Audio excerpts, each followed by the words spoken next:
Everybody gets into this kind of alternative lifestyle, van life, living on the road, or whatever it is that is their alternative lifestyle, even if you're into, sailing or homesteading.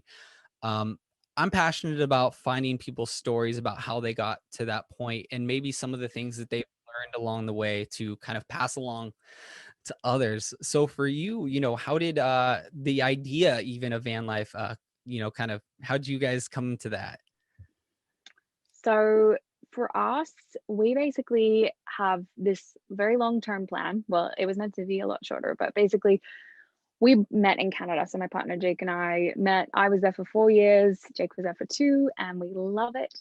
And so basically we met in like the tail end of my time there. I had actually had to leave. And so we did 6 months distance. And then eventually he came back too. And kind of ever since then, it was this long-term plan of get back to Canada, get back to Canada. And yeah, I guess basically there was this kind of thought that Jake brought up. Actually, it was all Jake's idea. He was like, oh, sorry, I'm jumping ahead. So basically, we were always intended that once we got back to Canada, we would do van life of some description to see Canada by van. I didn't actually really know about like van life per se. Like I didn't know there was like a movement. I didn't know that this was like a thing that people did. I knew people had vans, like they built vans, but I didn't realize it was like a lifestyle choice. Like that was completely not within my reality. I just didn't understand it. And so it was more like an elongated road trip, and it's convenient to have a bed in there. Like that was the extent of my knowledge. And so we were kind of planning to get back to Canada. And Jake kind of floated the idea. I was like, oh, wouldn't it be cool if we like saw Australia? Like this is where we're from. Like we may, when we leave, never come back like permanently. So we may never really explore our own country. And I was like, I'm like the most, well, prior to this year, have been like the most anti-Australian, like not really keen on my own country. Have like as soon as there was a holiday, I'm like, get me out, get me off the island. Um, but yeah, I don't know. I was like, it was a bit of a debate, and I was like, you know what, fine, okay. If we do it for 6 months, and then we can go to Canada. And so that's kind of how we got started. And we were a bit of a unique situation in that, like, when we decided, we just kind of decided, like, I think it was maybe September in 2019, made the decision. Great Um, time to make a decision by to do anything. Oh my God, we had no idea. Yeah. And then so 2019, and then by December we had saved enough for a van. Like that, like basically everything that we were doing, like it was like hustle mode, savings mode, saved for this van. And the only van, oh sorry, we couldn't find one, and then we managed to find this one anyway, and our lease was up at the end of January. So we had like a month to build this van, like basics, so that we could live in it, so we wouldn't, because we didn't have a home a month later. And yeah, so we kind of built it on the weekends, and like as we worked, we used that money that week to put it into the van build. It was an intense time of my life. Yeah, you guys definitely put But yourself yeah. on a pretty intense time schedule there with having to be out of Yep. apartment. One thing Well, I was gonna say real quick that we have to mention that I've noticed over the podcast and over yours, and I've realized it maybe before, but not until, is what kind of weird connection backdoor border is there between Australia and Canada that none of us know about? It's like this is there's a true. secret border that people just walk over. Yeah, it's that visa, they make it way too easy. Is that what it? I just always hear it's like Working everyone's holiday, yeah. okay. Okay, that's interesting. Yeah, so I did like a full, like, so you can only get a 2-year working holiday visa now, but when I first started, you could do like unlimited until you were 30. And so I got lucky and got two sets of two. Okay. So That then makes sense. now do you guys have plans now that, I mean, because you guys are still in obviously Australia right now, but do you guys have plans to Mm. go back? Yeah, so the plan, so basically when I came back to Australia, it's super long story, but really summarized is I was actually going to go through residency through, I was a ski instructor.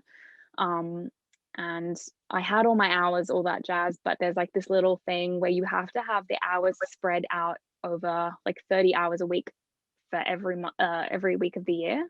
But a ski instructor, you're working like 60 hours a week for, a short Yeah. period of time. And so I didn't qualify. Um, and so anyway, I had to come back to Australia to work a different job. And I did that job for 30 hours a week for a year. Okay. Yeah. And No, so I that's mean, my I my did. way in. Gotcha. I did up a winter up at Squaw Valley, which is like in Lake Tahoe. That's like a snow resort. So I know it. Mm, I know yeah. exactly what you mean with that. It's like only part of the year, and even like that hours and times like that can even be difficult with some of that. So how long have you guys been on the road now? I mean, I know. Yeah. So basically we so go. Oh, I was just gonna say now you guys had just recently went like full time. Is that correct? But you guys have So we have basically we built the basics of the van and we moved into the van as of January 2020, like the end on 31st. I remember because it was Jake's birthday and we were moving out of our apartment into our van on his birthday and we did nothing other than that. Um, and then, yeah, we kind of lived bare bones in the van for that next month, just saving and working, finishing up work. And then we headed to Jake's parents' place and spent a solid month finishing off the build.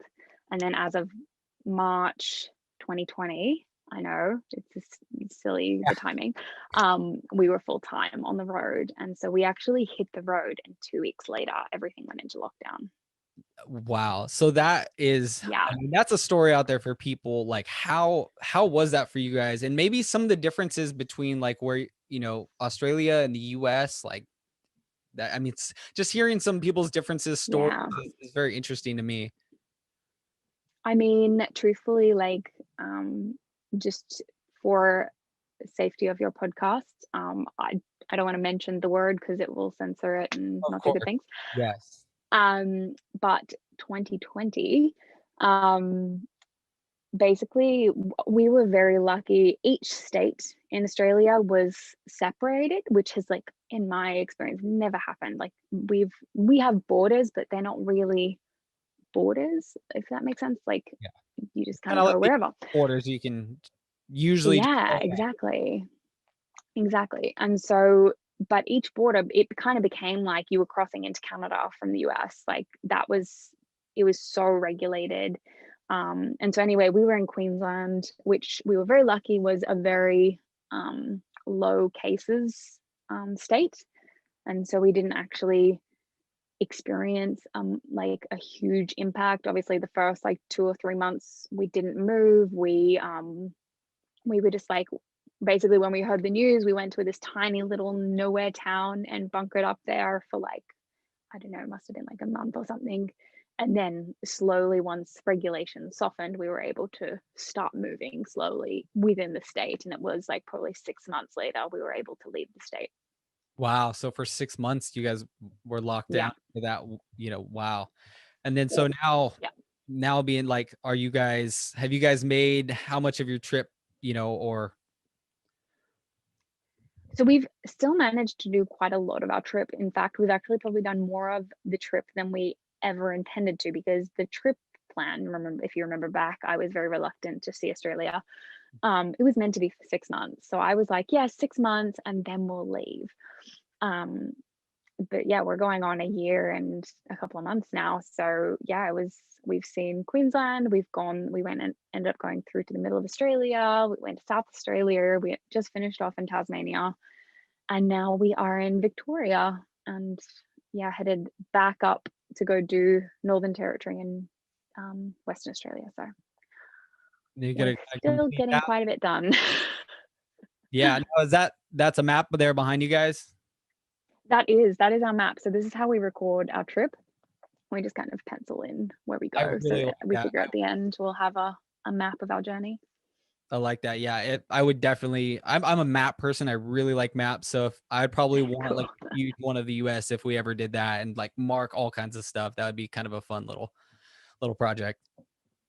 Well, I mean, our tip is we have different markers. So on like blue is like our intended destinations, and you tap all those in, and then a different marker you go where you actually went, because the chances of like you don't always go where you intend, and it's kind Yeah. of fun to watch the difference. Each one little different colors. Like, yeah, that's I Yeah. yeah, that's pretty cool.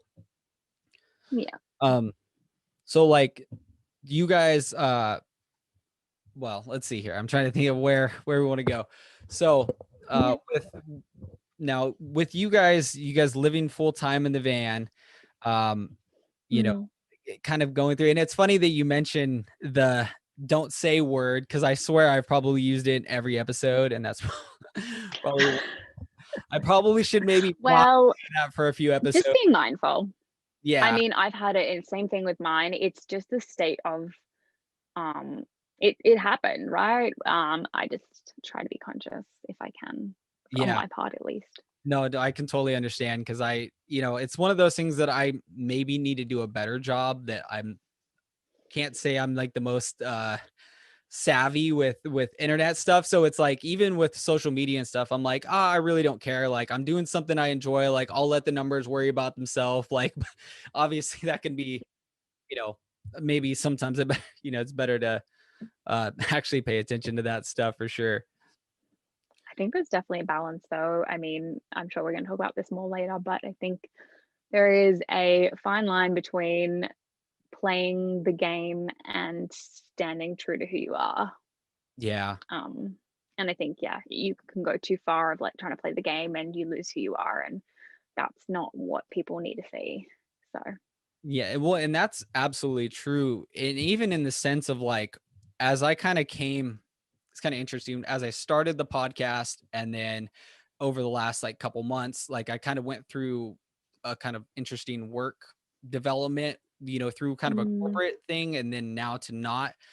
And just seeing like the perspective in my head about like when you're in that corporate mindset, I think you're always thinking like, what can I say? What can I not say? Like if I say this, will this get me like fired from my real job? And like there's such a culture. I mean, I can't speak for there, but I know even in the US that as that's changing for me, I'm like finding myself being more and more like, no, what's your voice? Like what do you actually want to say? And like if it wasn't filtered by whatever a work or fear of what the internet might do. So that's I think it's kind of a I don't know, kind of an interesting perspective that I'm trying to see for totally. myself.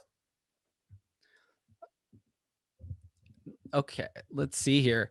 Where's somewhere that you'd really still like to travel to that you haven't traveled to? Truthfully, like, I don't know. It's one of, I mean, within Australia, or you mean just in general? Yeah, oh, anywhere in the world. Yeah, I mean, you Oh, God. I want to see anything and everything that I can in this life. Like, I can just remember like being like, I can't remember, like just young and conceptualizing, like from the moment I could understand what the world was, I knew that I wanted to go and see all of it. And I saw people living in, like, I psychology is my background. So, like, I've always been curious about how people think and behave and act. And so culture and society is so intertwined with that. And so like going to different cultures, even if it's just like little differences, like between Australia and Canada, like, yeah, we all speak English, whatever. But the cultural differences from the like every just so many different aspects. I love jumping into that and experiencing it for myself. So there's really not a place that I don't want to go to. That's would be my answer. it's cool that you say that too. And I've noticed that with a lot of people that I've known from Australia versus maybe kind of the American mindset is that there's a much more uh I don't know, like interest in the cultures of other places. Maybe in some senses it has a little bit easier access to some travel for some very diverse cultures very easily that maybe a lot of people in the US don't get as much. But that's one thing I've noticed a lot is that even for myself trying to appreciate like other countries and other cultures where it's like sometimes it's like I don't even feel like I've got to explore like 1% of the beauty around me, yet alone like how can I and for that journey, I mean it's hard. I mean everybody's kind of got their bucket list things, but like it's I like that you say it's like having a mindset of just seeing anything that you can, because you only get, as far as we know, one shot at it, or one pass through is as far as we know. So trying to make Mm. the best of that. And I think for me, it's more like it's not necessarily what I see, it's who I become by seeing it, if that makes sense. But Yeah, yeah, that's finding more that my take on it. It's just like, I'm finding sorry, that sorry. trying to find that appreciation in those times, that like when I'm out in nature, when I'm any somewhere, like do I find myself thinking about the next thing I'm trying to like go do or get home, or did I like not appreciate, because it happens all the time. The Mm, more you're out in nature or in anything, it's very easy to become desensitized, and sometimes numb to the beauty around it. mm, totally. Absolutely. And I think that's one thing about like van life or just alternative living in general. Like, I think it's very funny. Like, a lot of people listen to um the my podcast and they'll kind of assume that I'm just talking to van lifers, and of course, like, state of the world, there happens to be a lot of van lifers right now, but I was always very conscious that I didn't want to just do van life because alternative living is so within that category as well, of just like stepping back from this like fast pace of doing and achieving and all that jazz to like slow it down a little bit, just to be like, I don't have to be on that train. I can do things. Hey, you could still go at a million miles an hour, but your own path instead of the one that you're told you should do. And yeah, just being able to like see something from a different perspective from living this lifestyle. Yeah. Now, do you see it as, and I can't speak for anybody else. I know for myself, it's like Hmm. I want to try to live my life as an example to what I hope to see for the future. And you know for yourself, like, do you believe that same thing? And what do you see for the future in the communities of alternative living and everything that it means? Because it doesn't just mean van life, RVs on the road. It means everything from sustainability, using renewable resources, like taking old shipping containers, turning them into homes. It means kind of what I think, like it's like my whole life mindset is wrapped inside of that alternative living idea as well. Totally. I mean, oh, such a big question. But I think, like, this is my take on it, but for the future of alternative living and travelers, just through the lens of the way I am viewing it, I guess I look to um, a lot of travelers and people who are living more alternatively. Specifically, they want to work online. And I think I look to that as someone who is in the process, who is messily failing her way forward to figuring out how to do that. I'm kind of looking to people for examples, like to lead me, to kind of show me the way of like, how do I do this? Like off grid, working from my wherever thing. And so being in this perspective, like looking outwards, it's kind of funny to be like, oh, wow, like I don't think people realize how much they're being looked up to. So it's like if you do work online, if you, um, I don't know, if you hold that experience and knowledge and you are like able to do that, I think it's like almost like having onus on the fact of like the partnerships you choose. Like if you're choosing to partner up with a brand, like they matter. Like the relationships you build matter. What you choose to stand behind really matters. And like especially things like making money, like one thing that really ticks me off is I think there's like a culture of not being, or like of being afraid to sell yourself. And like I mean, you know it, like we do it all the time. We have to be like, hey, like I have this podcast, I'd love you to talk on it. I have to sell myself, I have to sell this person on, hey, this would be a really cool thing to come have a chat with me. And it's like Yeah, it's crazy um with that. It's like a whole new world that I had never, but it's opened up my totally. mind where for myself, I'd never really been much of a social media person, never really Hmm. did Me much neither. anything. And but it was cool in the sense of like when I started reaching out to people, it was like this whole new world of like, "Oh, wait, you can do Mm, that?" Like, I had fear. yeah. I noticed Totally. too because for years one thing I did was produce, like, electronic dance music for years, and I Cool. and you can email people, you can send stuff out, you can ask to collect, you can do all this stuff that, like, because I did 0 online, I, like, notice now, like, "Oh, you could have been doing all these things that you just never did," and now with, like, with starting this, it was like this freedom. It was like it gave me a freedom to, like, message Mm, anybody and ask them anything because it was like it's I don't know, it just opened up a cool door for me. totally.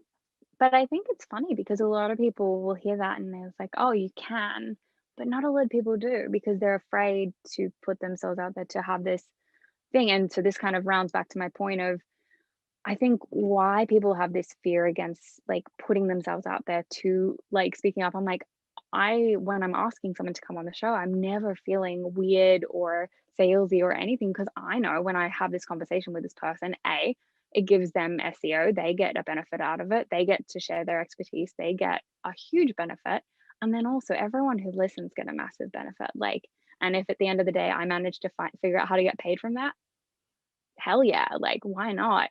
And so I think the negative side, it comes from people who are taking partnerships and working with brands that do not fit with their ethos, that do not fit with what they Yeah. stand for. And that's why we look at those people who we're looking up to, and we're like, I really don't, like, I don't value that you did that. Like, that's not within your values.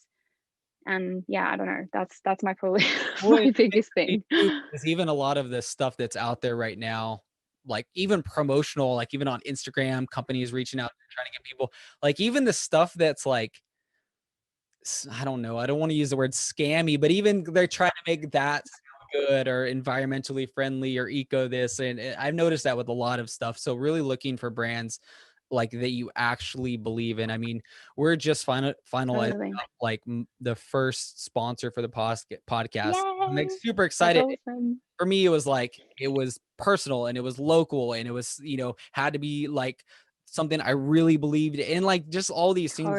You know, Totally. it can be hard, like when you want to do something, but it's like I don't know for myself, I never want to sell out. That's like the hardest, it's like it's so I imagine it's easy to do, but it's like if you can stick to your morals and know why you did something like this in the first place, and it's even a great segue to get into, to your podcast and talk about, the road to thriving and kind of you were talking a little bit about with kind of that finding the resources, for working online. And I've even personally found it a great resource. And some of the people that you've had on have shown such a wide variety of what working on the road can look like super vast and like a variety of things and, so, how did that idea come about for yourself? And then, what have you seen Oof. through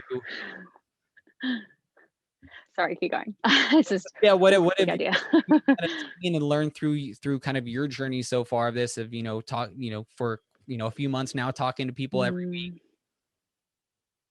yeah, so it's one of those things, like I was saying the other day, I just met up with, like, my friends from high school.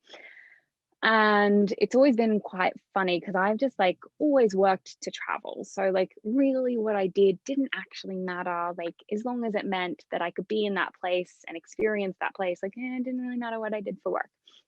Um, but I think there was always this part of me that's like, I really wish I could give value and to feel like I was good at what I did because, like, there's a lot of jobs. I've done a lot of jobs, like, actually kind of hilarious how many jobs I've done.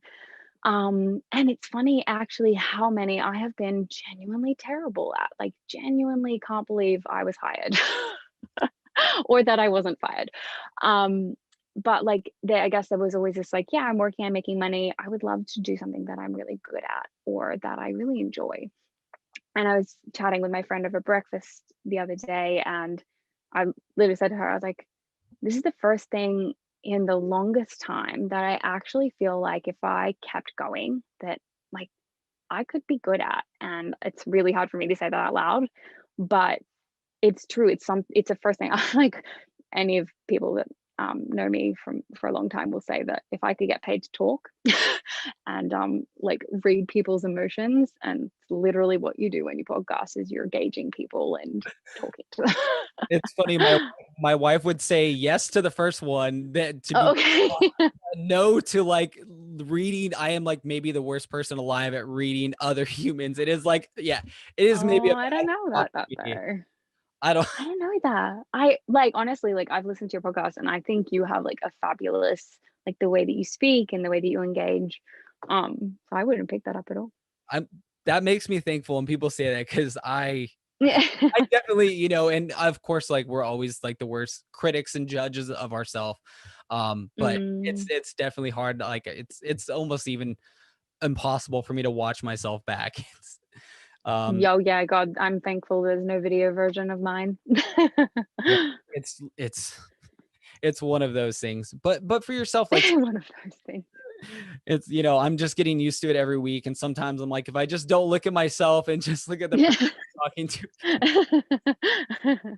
I know Yeah, like, in this one, you're learning stuff each time. Like this is one of the first like night ones I've done, and it's like a totally different lighting thing, and I wasn't even prepared for that. So I'm like setting up. I'm like, I need to do the lighting differently if this is at like during the day and night. So, it's we're learning something each week, and I think it's cool knowing there's somebody else kind of going through that as well, because totally. each week it's like trying to learn something new, or at least trying to figure out like how can I Oh my make gosh. podcasts better, or Honestly, when you were saying like, oh, I mean, I can get back to your other question, which was like how I actually came to start the podcast. And so it's like, yeah, I kind of had always known um that I wanted to find something I was good at. And I don't know, like I just always loved the medium of podcasting. I have been like an avid podcast listener since like, oh gosh, can't remember when, but just like I'd always be like, I guess even before podcasts were cool, I'd always be like, oh, listen to this, listen to this. This is amazing. This really helped me. do you want to And shout out so some of your favorites that you've had over the years? oh, that's so challenging. Um, I really love Jess Lively. She has such a unique show. So she has like it's done by seasons, and each season has completely shifted and changed. So it started in business, and then like over the years, it's like turned into like manifestation and like all these different other things, which it's quite funny if I just say the word manifestation, you hear that, and a lot of people would be like, ew. But it was kind of funny to go along for the ride with her of she was very like science and logical, and then somehow she made her way there through the science. And anyway, it's a That's very cool show. I'd probably say that one. okay. Mm. Yeah, and then Um, oh yeah, but sorry. yeah, so basically, sorry, did you want to say? No, no, no. You keep going. I'm sorry. No, you're good. Um, yeah, so I think because I loved the medium, I had always maybe subconsciously wanted to start a podcast, but I just never had a topic. I never had something that I was passionate enough to have a conversation about. And I think it was again this idea of just like constantly doing jobs that I wasn't very good at, that I didn't really like. I didn't have a lot of passion for it, except for ski instructing. I did really love ski instructing, but I don't know that I could podcast about ski instructing. But yeah, it was like, um, I think I even bought the microphone a year before, or a year or two before I even actually launched this podcast. Like I had it and I just sat there because I was like, I want to start a podcast, but I didn't know what about. But it was like, I think when we hit the road, I had finally some time and space to kind of think and be, and I just hadn't just been in years. And at first, it was super uncomfortable. I didn't know what to do with myself. And then, like, slowly, and you fill it with like travel and doing things and being busy because that's what like society teaches you to do. And then I refound my passion for writing and I started writing again. And through kind of writing and doing all that, I kind of like refound some passions that I had kind of sitting beneath the surface. And I realized that all I ever really wanted to do was travel. I just wanted to go see the world. Ever since like I left school, I was like, I want to travel. My dad was like, go to university. um, and so I think what had been the barrier for me was I was listening to all these podcasts of people who were like thriving in business, who were entrepreneurs. And I was like, yeah, that's amazing that you're entrepreneurial. And like, I want that too. But I was looking at their lifestyle and I was like, you don't have the lifestyle I want. Like, this is not the life I like. I want the business you have. The business you have is really rad. But like, I don't want your lifestyle. And so I was kind of searching for examples of, as I kind of was saying before, like examples of people to inspire me to take the leap to go and live this lifestyle that I had always wanted to live. And I just hadn't had examples of people who are doing it. And like concrete examples of those people, how they're making it work. And so when I kind of had that time and space to like have this realization, I was like, hot damn, that could be a podcast. And that was basically the idea. I kind of sat with it and ruminated and really made sure it was something that I was, because I knew if I was going to start it, I wasn't going to stop. And that it was going to be something that I'd be consistent with, because that's the only way to have success with this kind of thing. You have to be consistent. Yeah. I mean, And I that's know it I know I kind of told how it started. I know I told myself, I was like, "I'm just gonna do 100 episodes. I will not even Oh, I love renegotiate." that. It was just like, that's basically 2 years, taking off, like, 2 a year, and it was like, I'm not even gonna think about it, and I knew in my head, I just put it off the table. It's like, I won't even think about it. Totally. I won't readjust whether what the numbers, because for me, it's like, I get fulfillment out of doing this. Like, if the numbers are there, great. Hopefully they are. But, Totally. like, I Totally. enjoy the talking to like-minded people, and you're just learning. Totally. It's almost like, if I could have a conversation with all these different people that know, whether it's knowing about solar and, whatever thing, it's like, it's just such a fun, exciting thing to learn about, and to get those kind of resources out there to other people. I know, um, for myself, like, I think it was episode number 4 with Graham from Witness Goodness. He built a cabin that was like this, and he was what inspired me to build this. And like, he was the first person I reached out to and was like, "Hey, like, you inspired me to do this, and I have this idea for a podcast. I think it's, will, be awesome." And yeah, just to see like people's like willingness to just step out and, be a part of something. I mean, I don't know about for yourself, but I know for me, when it was like reaching out blind to people, and the fact that I've seen so much love and received so much just like, acceptance from the community itself has just been so amazing. And it's like, I just am so excited to see these communities continue to grow like all over the world. And, and each kind of country or continent is kind of growing their own version of that. Totally. And it's something that I actually had a chat with someone who has another podcast on my show, and we talked about like um what's the word? Collaboration versus competition. And I think there's this like that's kind of this old idea, this like very like when you're in a corporate job, you're in competition with everyone else around you for the raise. Yeah.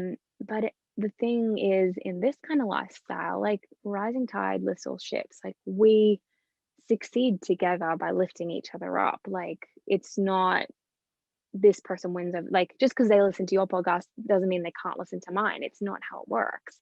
In fact, like having cross promotion is probably the best thing, like Yeah, well, I and just for that, like, I don't wanna listen to myself every week. I'd rather listen to your podcast and you talk to rather than just hear myself. So totally, it's great having totally. that community out there that's, and it's like, when the goal, and I can't speak for everybody, but for myself, it's like Mm, sustainability and the kind of growing of this community is, to me, my only goal. So it's like having that, hopefully having that pure intention. It's like, it leads to create, hopefully creating a community of people that are like, hey, we have like one goal, like, and it's not even necessarily about the van life or just about the traveling. It's like totally. that community itself kind of, I think, Mm, stands for something more and something better. absolutely. Couldn't agree more. Yeah. Yeah. So with you talking with a lot of like kind of different people that are, kind of making a living on the road, Are there any tips out there that you have for people that you've noticed, maybe some people that aren't there yet, maybe they're not on the road full time yet, or they're about to, but if they're looking into that lifestyle, what are maybe some things you would kind of tell people to think of, or tell yourself a couple years ago, Oh, or it's telling myself, oh, right now, telling myself right now. Um, oh gosh, there's been so many like big knowledge. I feel like every week I just learn something new from the people I have on, and I know that you probably feel the exact same way. Um, I think my biggest ones, I just released one with Family Australia. Claire and Luke are actually really good friends of ours, and they actually inspired me this in just in real life from who they are and who I know them to be. But you can even hear it on the podcast, like when you start something, if you have a business idea, if you want to succeed, and I think also like just to say like it doesn't have to just be business. Like money is like such a small part of health and happiness.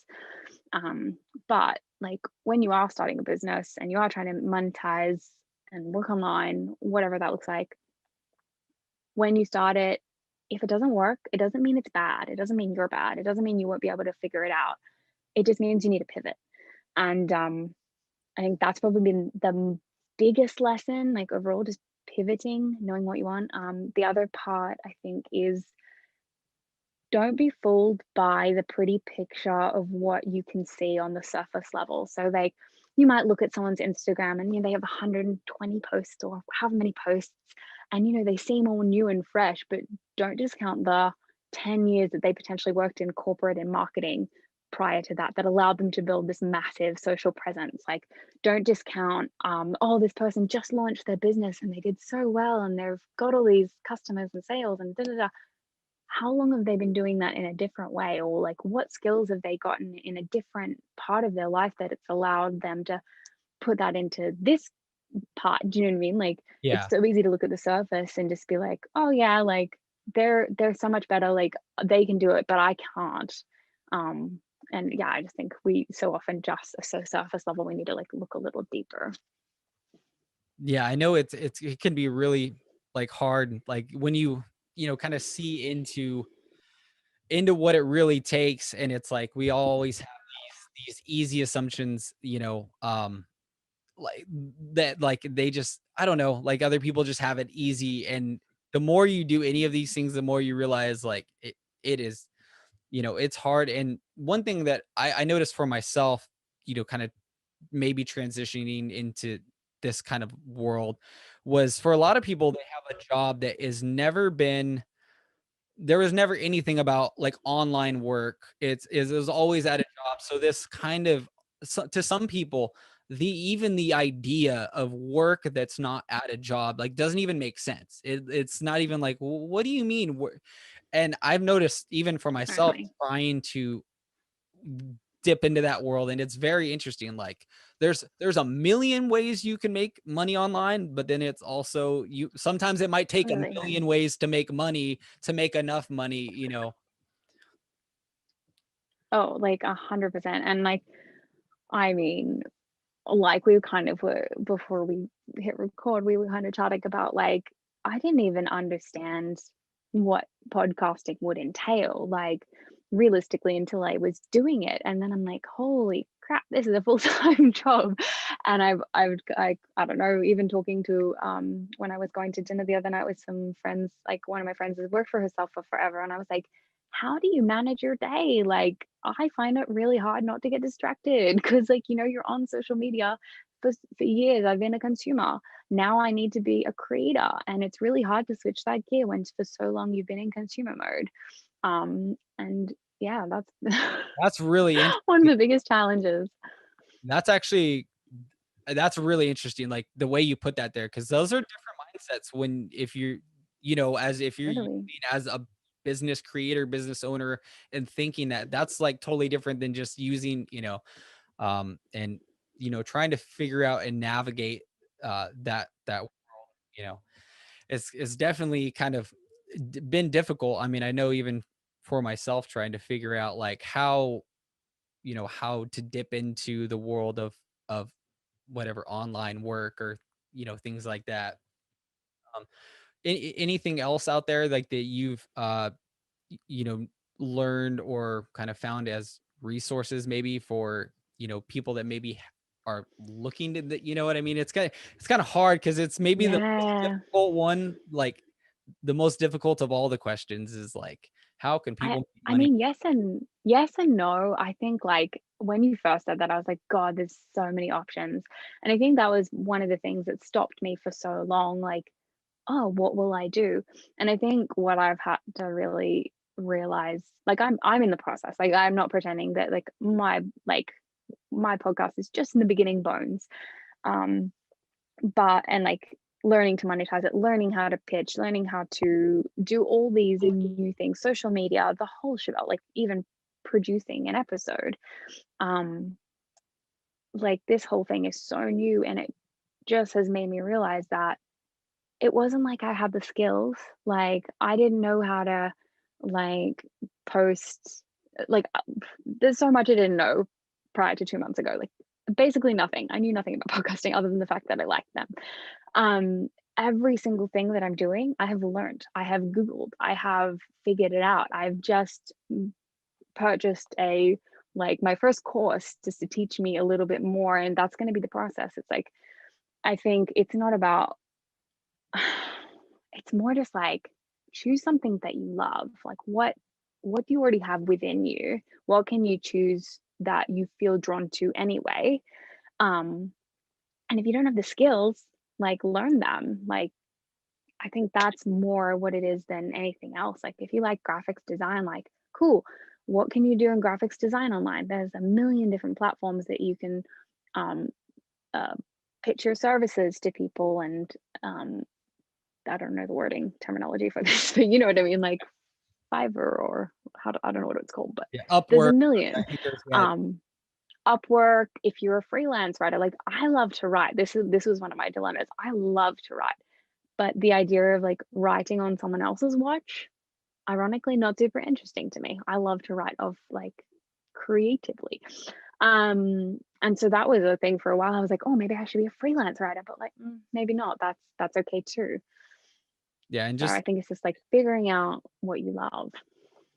yeah, and just I mean, when you gotta, I like seeing when people are kind of can take that time and because it's such a big transition. I mean, it's not like when people transition, from a house to another house, but like when you Totally. go from some permanent structure into, a van or anything like that, like it's like you're trying to change everything about your life. And then a lot of times people are trying to change, kind of their work life as well, going into that. Same So time.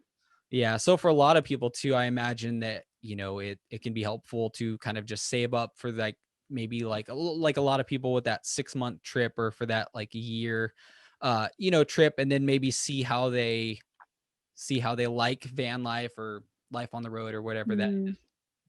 because it's I definitely think not for everybody. I think there's also like I was having this conversation the other day of like it's so hard to get off the rat race wheel. Like when you're in it, you've got your bills, your expenses, and the lifestyle, which perpetuates, like, you go out on the weekends and you spend all this extra money because that's the time that you have. And then you go back to work and then you feel, it's this Yeah. thing and it's really hard to get off.